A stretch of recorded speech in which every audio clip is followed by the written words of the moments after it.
Bismillahirrahmanirrahim. Alhamdulillahirabbil alamin. Assalatu wassalamu ala nabiyyinal mursalin wa ala alihi wa ashabihi ajma'in. Amma ba'du. Wa nafa'ana Allahu bi'ulumihi fid dharain. Wa surita fil ma'qud wa surita fi ma'qudin alaihi muthminan kana aw thamanan mulkil lahu ay lil aqidi alaihi. Dan disyaratkan di dalam ma'qud alaihi muthminan itu muthminan kana barang, kana ada, au thamanan atau harga. Mulkil lahu dimiliki, lahu bagi ailil akid bagi si akid, alaihi atasnya si ma'qud. Jadi syarat pertama di dalam ma'qud alaihi adalah barang, baik berupa manfaat atau berupa ain, au thaman atau harga, min jihatil mustari, muthminan min jihatil ba'i dalam bentuk mabi, baik ain au manfaatin, sedangkan min jihatil mustari thaman, yaitu harga. Kedua-duanya adalah mulkil lahu, yaitu milik bagi siapa? Lil aqidin alaih, bagi orang yang berakad, baik si ba'i penjual atau si mustari si pembeli. Dikatakan mulkin ayyakuna lil aqidi sultanatun, bahwa ada bagi orang yang berakad ini sultanatun alal ma'qudi alaih, sebagai penguasa atas ma'qud alaihnya, bimulkin dengan dimilikinya, dengan kepemilikan penuh, au wakalatin atau dia sebagai perwakilan, au wilayatin atau dia memang wilayahnya. Fala yasihu bai'u fuduli, maka tidaklah sah oleh jual beli fuduli. Apa itu jual beli bai' fuduli? Yaitu man laisa malikan wala wakilan wala waliyan, orang yang bukan pemiliknya, orang yang bukan wakilnya, orang yang bukan walinya. Innama, sesungguhnya yang demikian, lam yasihha bai'uhu, tidak sah oleh jual belinya, li hadithin, sebab ada hadits, la bai'a illa fima yamlik, tidak dikatakan jual beli atau tidak ada jual beli illa kecuali fima, di dalam sesuatu yang dimiliki. Rawahu Abu Daud wa ghairuhu, dan selainnya. Di dalam qaul qadim ini yuqaf, ditangguhkan hukumnya, menjual yang bukan kepemilikannya. Yuqafnya sampai kapan? In jaza malikuhu yasihu, jika diizinkan atau diperbolehkan oleh pemiliknya, maka sah jual belinya. Akan tetapi menurut qaul jadid ini ada musihatil bai', dianggap tidak sah jual belinya orang yang bukan pemiliknya, bukan walinya, bukan wilayahnya, bukan wakalahnya, bukan wakilnya. Ini di dalam qaul jadid tidak sah. Akan tetapi menurut qaul qadim dalam mazhab Syafi'i, yuqaf, ditangguhkan. Fa in ajaza malikuhu, apabila mengizinkan oleh tuannya, maka sah. Wa illa, maka jika tidak, fala, jika tidak diizinkan, fala yasihu, tidak sah jual belinya. Gambarannya seperti apa? Misalnya seperti bai'un, si penjual. Si penjual ini didatangi oleh temannya, kemudian temannya ini duduk di tempat jualannya. Ketika itu si bai' izin sebentar ke temannya, mau ke belakang.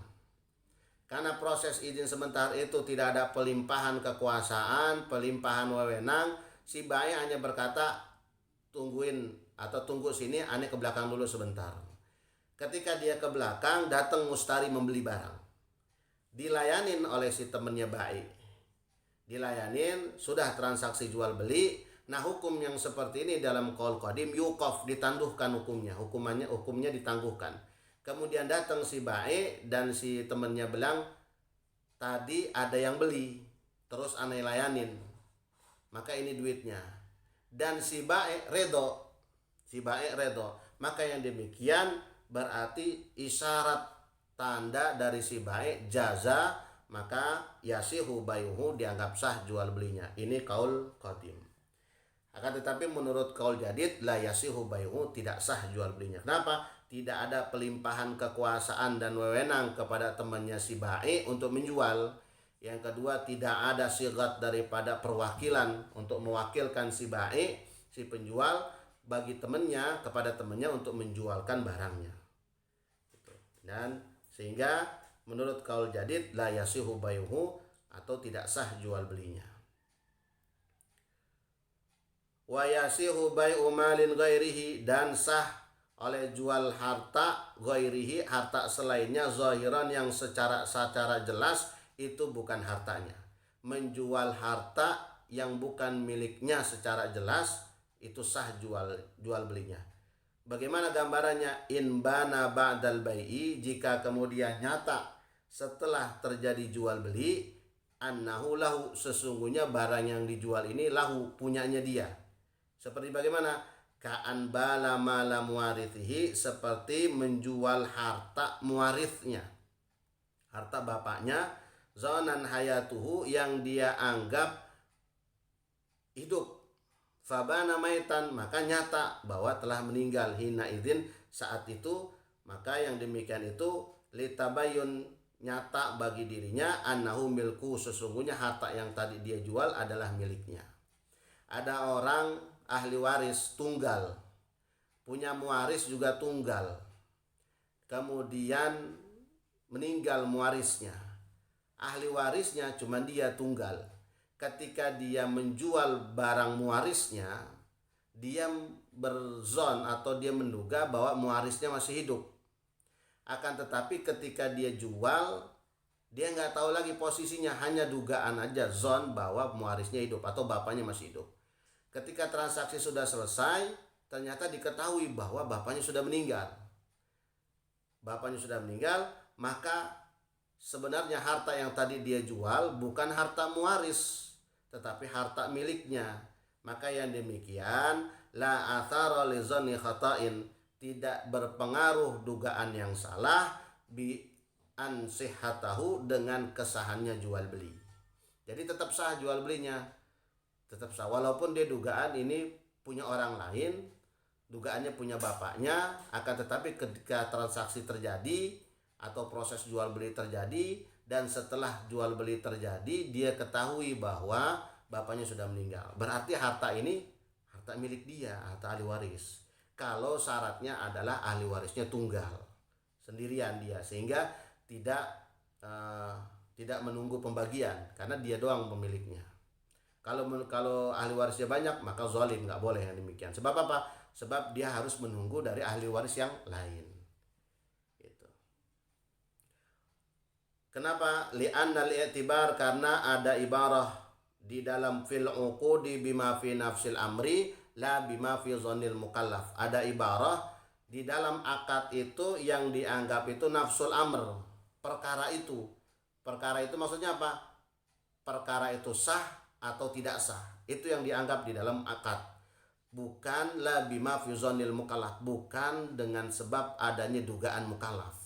Berbeda dengan ibadah. Kalau ibadah itu kaidahnya adalah fi zannil mukallaf binisbati li sukuti talab, wa bima fi nafsil amri binisbati li sukutil qada. Itu ibadah. Jadi ibadah itu adalah dugaan mukallaf dinisbatkan untuk gugurnya daripada kewajiban. Itu. Bima fi nafsil amri binisbati li sukutil qada. Sesuai dengan perkaranya itu sendiri, maka dinisbatkan li sukutil qada, untuk gugurnya pada penunaian. Itu ibadah, sedangkan akad berbeda. Jadi ibadah itu kalau misalnya zon mukallaf nih, dugaan mukallaf ini sudah waktu zuhur nih, dia sholat untuk apa? Li sukuti tolab, gugurnya tuntutan. Kemudian bima fi nafsil amri, pada kenyataannya belum zuhur, baru diketahui kemudian setelah dia selesai 2 menit kemudian baru azan zuhur pada kenyataannya, maka dia harus menunaikan lagi sholat zuhur untuk apa? Binisbatin li sukutil qada, untuk dia menunaikan daripada penunaian, yaitu menggugurkan penunaian, yaitu sukutul qada. Itu ibadah. Kalau akad tadi tidak berpengaruh pada zon mukallaf, dia hanya berpengaruh pada fi nafsil amr, yaitu sah dan tidaknya daripada akad. Faidatun, faidah, Ini ada faedah dari musannif. Lau akhadha, jika mengambil seseorang min ghairihi, dari selainnya, bitariqin jaizin, dengan cara yang jaiz, yaitu dengan cara syar'i, baik dengan cara baik, dengan cara jual beli, au hibbatin, atau dengan cara hibah, ma zonna, sesuatu ini diduga hillahu, halal, wa huwa haramun, ternyata berbeda, itu haram, batinan, tidak diketahui. Fa in kana zahirul ma'khudhu minhu, maka jikalau ada zahiru, oleh yang jelas, al ma'khudha minhu, barang yang diambil darinya, al khaira, orang yang baik, lam yutalab fil akhirah, maka dia tidak dituntut di akhirat. Contohnya seperti ini. Wa ila, jikalau tidak, tuliba, dia dituntut di akhirat. Misalnya seperti ini, digambarkan oleh Imam Baghawi, walau ishtara ta'aman, jikalau membeli ta'aman, akan makanan, fi dhimah, dengan cara baik, mausuf fi dhimah, wa qada, kemudian membayar, min haramin, dengan bayaran yang haram, fa in aqbadahu lahu, jikalau menyerahkan si ba'i lahu, kepada si mustari, al ba'i'u, oleh ba'i, biridahin, dengan redho, qabla tawfiyati thaman, sebelum si mustari ini membayar, maka halalahu akluhu, maka roti yadi, atau sesuatu yang diberi tadi, halal dimakan oleh si mustari. Au ba'daha, atau setelahnya, ma ilmihi, dengan diketahui, annahu haramun, bahwa sesungguhnya pembayaran itu dengan cara yang haram, atau dengan bayaran yang haram, halal aidan, maka yang demikian juga halal. Syarat yang pertama, misalnya gini, gambarannya dulu. Ada orang yang membeli, orang ini dikenal baik, orangnya dikenal baik. Dia membeli sesuatu. Ketika dia membeli sesuatu, dia membeli dengan cara baik mausuf fi dhimah, yaitu dia mensifatkan barang-barang yang dia beli. Jadi baik mausuf fi dhimah itu ada dua. Muqaddam thaman, muakhir mabi', muqaddam mabi', muakhir thaman. Dia muqaddam mabi', misalnya dia dahulukan barangnya pakai jual beli mausuf fi dhimah. Kijayatnya penjual, Kisani ini pembeli. Kisani ini kenal baik. Kijayat, ane beli roti bulat yang isinya, yang dalamnya kacang misalnya. Ini baik mausuf fi dhimah. Diserahkanlah oleh Kijayat sebagai pembeli, ini rotinya. Nah, berarti muqaddam mabi, yang didahulukan adalah barang.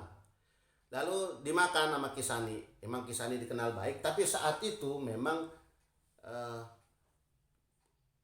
uang yang akan dibayarkan oleh Kisani haram, tapi si Kijayat tidak menduga, tidak ada dugaan, karena memang ini orangnya dikenal baik. Kisani ini orang baik. Dia makan dan Kijayat redho.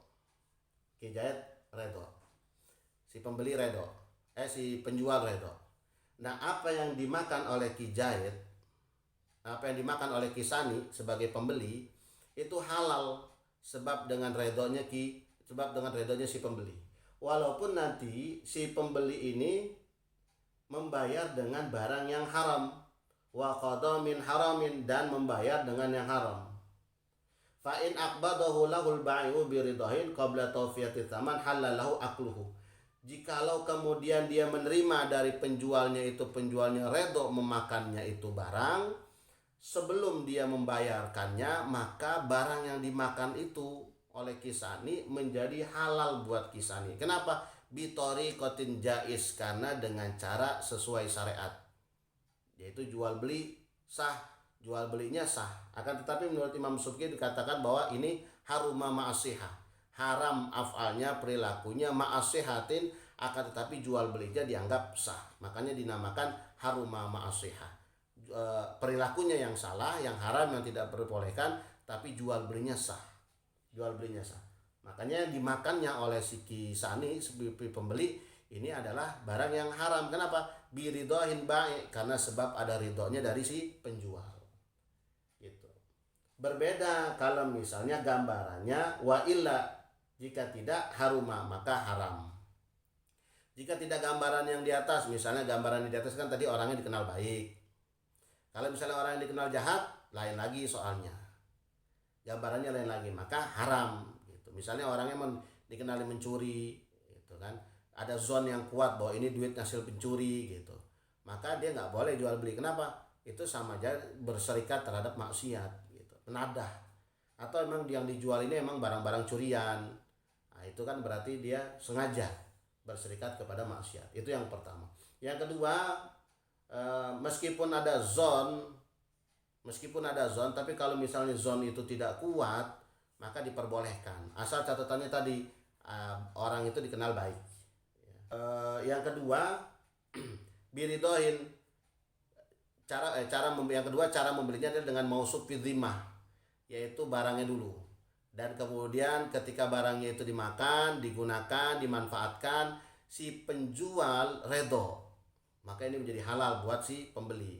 Meskipun nanti si pembeli membayarnya dengan barang yang haram. Kenapa? Sebab di sini haramun batinan, haramnya tidak diketahui oleh si penjual. Berbeda kalau misalnya penjualnya ma'rifatul ilmi, mengetahui bahwa itu haram, itu berbeda. Kalau yang itu jelas haram jual belinya. Kalau ini si penjual tidak tahu gitu. Bahkan kalaupun dia hanya menduga, zon aja, kalaupun dia menduga ini duit haram, dugaan, itu nggak apa-apa, sah jual belinya. Itu kenapa? Karena yang dianggap di dalam akad itu bukan zon, tetapi apa? Bima fi nafsil amri, sesuatu yang memang ada di dalam perkara itu, yaitu sihatuhu wa butlamu, kesahannya dan ketidaksahannya. Gitu. Wa illa, jikalau tadi tidak sesuai gambaran yang di atas, haruma, maka yang demikian itu jual belinya diharamkan. Illa ayyubri'ahu, sampai si penjual membebaskannya kepada si pembeli. Udah nih ikhlas, nggak usah dibayar buat ente, ya tabaruk, digratiskan. Meskipun awalnya adalah jual beli, itu awalnya jual beli, kemudian dia tabarukkan. Au yuwafiyahu min hillin, atau kemudian dibayar oleh mustari dengan cara atau dari harta yang halal. Qalahu syekhuna, berkata oleh guru kami Imam Ibnu Hajar Al-Haytami. Wa tuhruhu, dan selanjutnya yang kedua adalah suci. Au imkanu tuhrihi bi ghuslin, atau memungkinkan barang yang dijual itu tuhrihi, disucikannya itu barang, bi ghuslin, dengan cara dibersihkan, dibasuh. Fala yasihu bai'un najisin ka hamrin wa jildi maitatin, wallahu alam bissawab.